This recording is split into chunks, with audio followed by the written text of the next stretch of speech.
L'investiture de Donald Trump comme 47e président des États-Unis au plan international et au plan national, le lancement de l'opération Casier vide sont les titres phares de parution de ce mardi. La lecture croisée des journaux a dit Sandamba.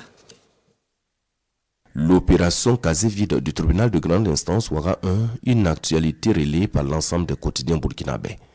Dans un compte rendu de l'activité, le journal Le Pays rapporte que plusieurs dossiers sont frappés par la prescription.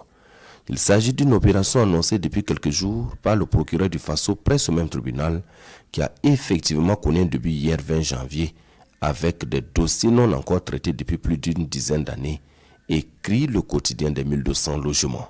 À l'international, les parutions commentent l'investiture de Donald Trump. L'homme le plus puissant du monde bande les muscles. C'est en ces termes que l'observateur Parga annonce l'événement. Donald Trump est de retour à la Maison-Blanche et c'est la planète entière qui est transit d'interrogation et d'inquiétude car Donald Trump entend remodeler la terre entière à sa convenance, commente le doyen des quotidiens burkinabés. Un Poutino compatible qui arrange le Sahel s'exclame aujourd'hui au Faso à sa manchette du jour. La glaciation, moins 20 degrés qui a fouetté Washington DC, hier sera-t-elle comme les relations USA-Afrique?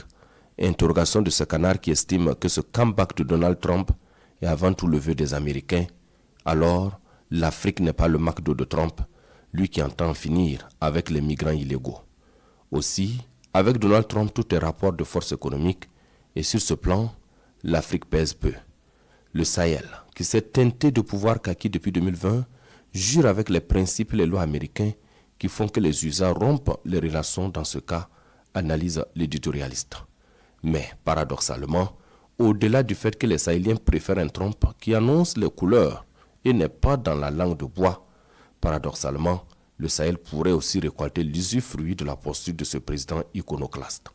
Il laissera par exemple les 3 pays de l'AES poursuivre allègrement leurs relations stratégiques avec l'ours russe. Avec un Trump poutino-compatible, le Sahel pourrait donc poursuivre un partenariat avec la Russie, Chine, Turquie et bien d'autres États dans sa trajectoire souverainiste.